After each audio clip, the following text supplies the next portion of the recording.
I compared 10 of my favorite max cushion sneakers on the market, and I want to give you guys some of my pros and cons of each one of these models. So just to give you guys a quick rundown of the sneakers I'm going to be reviewing out here, we have the Nike Invincible 3, the Asics Gel Nimbus 25, the New Balance Fuel Cell Super Comp Trainers, as well as the New Balance Fresh Foam X More V4. We also have the Asics Nova Blast 3, the On Cloud Monsters, the Hoka Bondi 8s, as well as the Clifton 8s. And we also included the Adidas Ultra Boost 22, and then also the Adidas Prime X. Also, I wanted to mention, if you guys want to buy any of the shoes that I'm going to be talking about in this video, I will place links in the description to each of their respective websites, and you can go out there and actually buy the shoes. If you guys do, it actually helps support the channel immensely. So it's always greatly appreciated when you guys do that. Just a little bit of a disclaimer, obviously we all have different types of feet out there, and this is max cushion sneakers, so the ones that are just bigger stacks of cushion. I made a different top 10 video on comfort sneakers that are like firmer midsoles, not the soft squishy stuff. If you guys are interested in that, maybe check my channel out. But this case, max cushion, I've reviewed a lot of these sneakers independently on this channel, and I wanted to kind of put them head to head, let you guys know some of the updated pros or the cons on each of them. So let's go ahead and get right in. Now this is going to be in no particular order, but I just wanted to kind of go down my list of notes. We're going to start it off with the brand new Nike Invincible 3s. It used to be called the Nike Invincible Run Flyknit 3, and that's what it says in the box, but on Nike's side it just says Invincible 3. Anyway, this is the latest version of the Invincible Run, and it is pretty beefy. They changed up the midsole completely from the previous 1 and 2 versions, and this one is really, really good. My favorite part, obviously, the crazy amount of Zoom X in this midsole. It's very, very soft and squishy. The heel-toe transition is really, really nice in these. And then also the traction is actually a little bit thicker than previous as well. So I like all of those things. Something that I don't really like is the upper is kind of a step back from the previous. The previous upper felt a little bit more breathable. It also had a softer feel to the touch. And this upper is kind of rigid feeling to myself. That includes the upper as well as the laces, the eyelets for the laces, and then also around the collar. It's just a little bit of a rougher material. I wish they would have used something a lot softer. Maybe they're trying to go like a recycled route. I don't really know. But it does feel not as premium in a sense, and you're paying $180 for these. The fit is true to size in my opinion, for those wondering, and I'd say it's an excellent comfort shoe. Some of the upper changes though I don't really love. It's still a heavyweight contender though for one of the best comfort sneakers this year in 2023. Next up we have the Asics Gel Nimbus 25. Now this is a massive update to the Gel Nimbus 24, which wasn't really even considered a max cushion sneaker. You try these ones on, these are definitely top of the class with comfort. They have a combination of pure gel in this midsole along with FF Blast Plus, as the branding says on the midsole, but it is very soft, squishy. Again, heel toe transition is great. The only cons I would say about the shoe is the traction on the bottom. It's not as good as it could be. It could be a little bit thicker.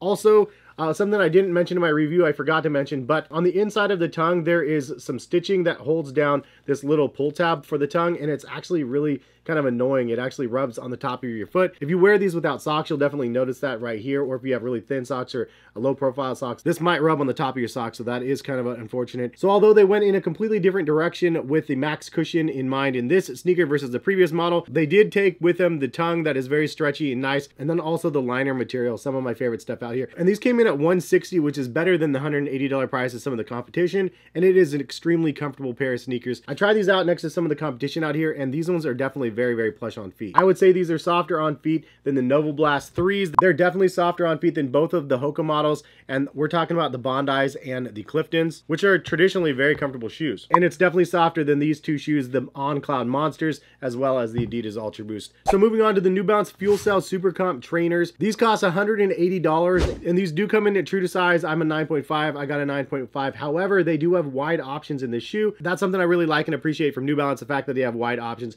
I did have the regular version, it was pretty good, but the wide version was definitely the one I needed. However, I will say New Balance Fresh Foam X, like the More V4s, I went true to size on these, but I didn't need a wide version on these. I just need the regular, but for the Fuel Cell versions, I need a wide version. So these are for fast, skinny. These are for like more comfort cloud landings, but it's also wide foot options, and these are much more significant than what they have in like the fancy racer shoes. But back to the fancy racer shoe, $180 in these things. I think these might be my favorite shoe out of everything out here. It's definitely one of the most comfortable New Balance sneakers that I've put on my feet. The fuel cell in this shoe is absolutely massive, and out of all the competition, the fuel cell I believe is the softest to the touch, which means the squish is just absolutely crazy insane in these things. It also does have an energy arc in here, so the heel toe transition is actually really, really smooth. And I'd say that these probably have some of the best lockdown fit on the shoe because of the fact that it does not have a gusseted tongue or a separate tongue. The downside to that is I actually do really like to have a gusseted tongue, but it's a give and take sort of thing. I'd rather have like a stretchy, nice little lockdown and something where it doesn't feel unstable because of the way that that is integrated versus having the gusseted tongue or the separate tongue. So I do like what they actually did accomplish here. I just don't like stylistically the way it looks comparison to some of the competition. These are also one of the most breathable sneakers out here. The only exception is the Adidas Prime X. Those are crazy breathable as well. As I mentioned, these might not be my favorite looking pair of sneakers out here. However, I think they might be the most comfortable on my feet. The one I personally prefer at the $180 price point, these things are beasts. Anyways, moving on, we have the More V4 from New Balance, and this thing is a beast. This is the most wide foot friendly option out of all 10 that I'm going to be talking about.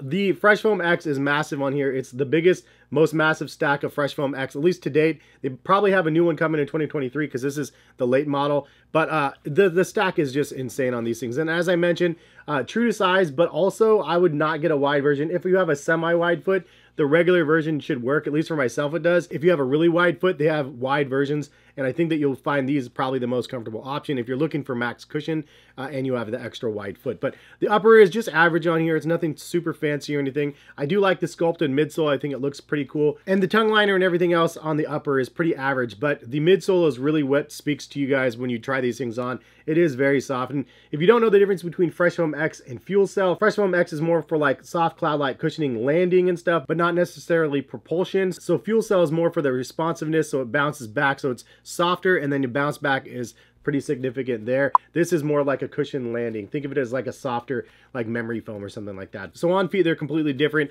If you don't need that spring back or you don't want that and you just want more of like a cushion feel, like the Fresh Foam X is a really good option. So the only con I would throw in the mix is that these are not as responsive as some of the other competition out here. But if you don't need responsive, then it's not a problem. Traction is pretty good on these things, and stability is actually pretty good as well, considering how massive it is. I would say that for the most bang for the buck, the More V4s is probably your option because these are only $150, but you can get this colorway on sale on New Balance's website for right now for $115 in pretty good sizes. So $115, most bang for your buck by far from the rest of the competition out here. Very comfortable on feet for that price point. $150 even though, a really good option for that. I'm gonna move over to the On Cloud Monster, and this thing is pretty awesome. To be honest, it was one of those shoes I did not expect to be good. I tried the other Cloud versions, and they're more or less the firmer comfort level stuff. It's not anything soft and squishy on the other models, but these definitely have a really nice heel squish on the midsole. It's very interesting too. It's completely like see-through where the holes are, the little hexes down there, but the midsole is definitely where these things shine. The upper is actually pretty nice as well. I like that the upper is nice and sleek looking, but some people might find it a little bit rigid, similar to the Invincible runs like this. The only other con that I would throw in the mix is the heel toe transition is a little bit clunky when you get to the forefoot of the shoe, and also the heel squish is great, the forefoot squish isn't as good. Let's talk about the Hoka Bondi 8s. These retail at $165, and again, true to size. I got these in the wide version, but I shouldn't have got these in the wide. I should have got them in the regular.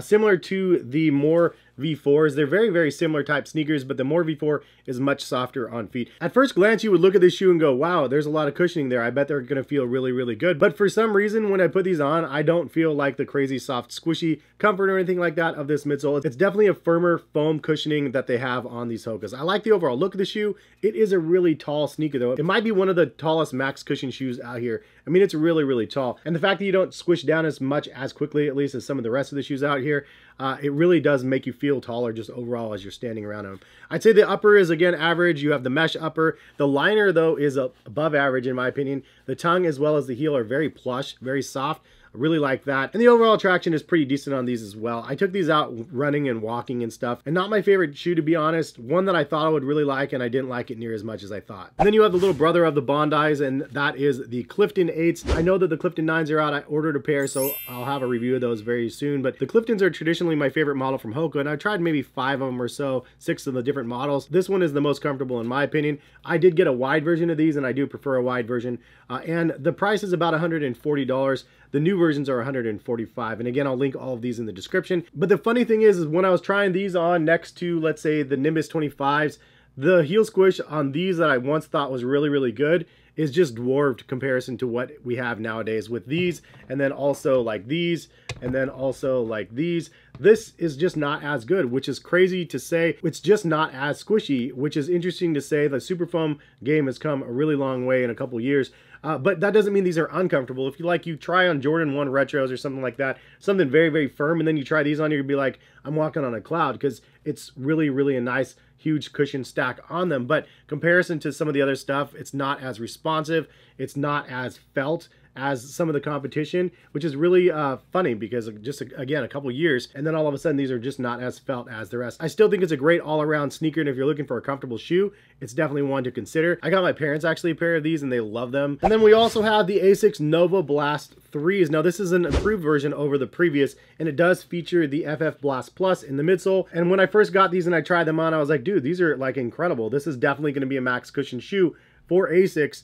Probably the go-to max cushion shoe for ASICS, because it really is a really nice heel stack of foam. But then again, you have the Nimbus 25 again, and these comparatively, there's no comparison. The Nimbus 25 is way, way bigger, way softer on feet. The heel toe transition is squishy all the way through. The tongue and the liner is a little bit more comfortable on the Nimbus 25 as well. It's crazy, but the only thing I think is better on the Nova Blast now is just the overall style. I think this looks more futuristic, more fast, more comfortable, I guess, but the other pair is definitely more comfortable, at least in my opinion. I also did notice that there's more heel squish feeling in these than in the forefoot. Unlike the Nimbus, again, the Nimbus is heel squish and forefoot squish all the way through. And now we're going to move to the Adidas Ultra Boost 22. Now I know the 23s are going to be coming out. Some have already released in some sites, it looks like, but I will be doing a review on those when I get them. But I figured I'd go ahead and talk about the Adidas Ultra Boost 22, because if you look at the max stack here, it looks like a max cushion shoe.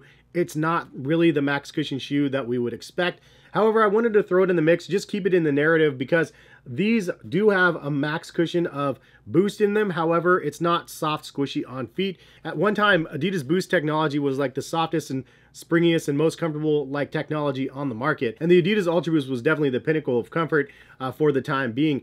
Transition to the Adidas Ultra Boost 22, and it's not what it used to be. It's still awesome, and it's still something that I appreciate, but it's not like crazy soft squishy. But the reason why I wanted to keep these in the narrative is because not everybody wants a big cushion shoe with crazy soft squishy feet, and there's a couple options out here that are not the softest. The Bondi, the Clifton, the Ultra Boost, these are much firmer than the other two, so this is by far the firmest option out of the max cushion shoes that I'm going to be showing you guys. But I don't think that's a bad thing necessarily. Sometimes that firmer cushioning is actually really welcomed. The softer cushioning may not be the best thing for you to stand on your feet all day, every day in, versus something like this where you can wear these and they're probably a little bit more stable and they're a little bit more firm than the rest. That doesn't mean you can't wear some of the max cushion shoes like every single day, but honestly, you probably need to be able to mix it up. Something I did when I was DJing weddings, which is like a 12-hour gig basically, and I would basically wear the comfortable sneakers to set everything up, wear my dress shoes through the formalities, and then once the reception time hit, I flipped right back to my comfortable sneakers, which were like any of these ones, nice and soft and squishy. The last ones I wanted to mention that I don't have in front of me are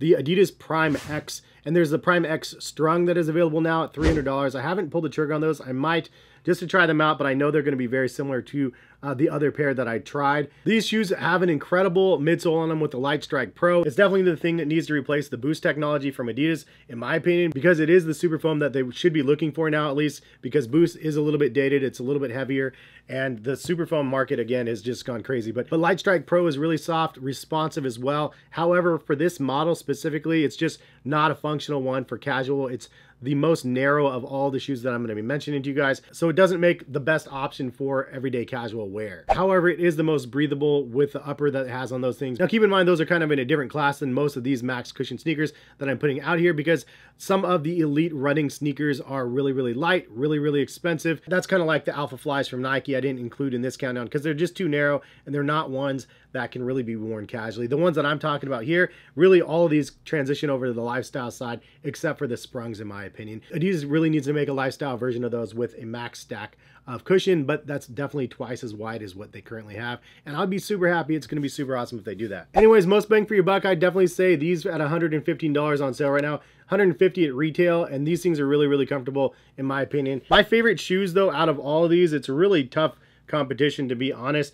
For soft squishy in mine only, I would say that the Super Comp Trainers is definitely a number one. I might actually put the Nimbus 25s in the second place after these, and then I would go with the Invincible Run 3s, because I like the upper of the Nimbus better than the Invincible Run 3. But the Invincible Run 3 and the Nimbus both have incredible midsoles, the same as the Super Comp trainers. But I just really like the New Balance Super Comp trainers. I really think that it's just a special shoe. One that I put on and I was just blown away by what it offered. Anyway, hopefully you found this video somewhat informative. If you guys did, drop a like on the video. And again, if you guys want to buy any of the sneakers that I talked about in this video, the links are in the description. And if you guys use my links, I do get a little bit of a kickback from the companies. It lets them know you guys watch the channel, and it's greatly appreciated. I appreciate you all for stopping by and watching, and hopefully we'll see you guys back on the channel for some more content soon. All right, peace guys.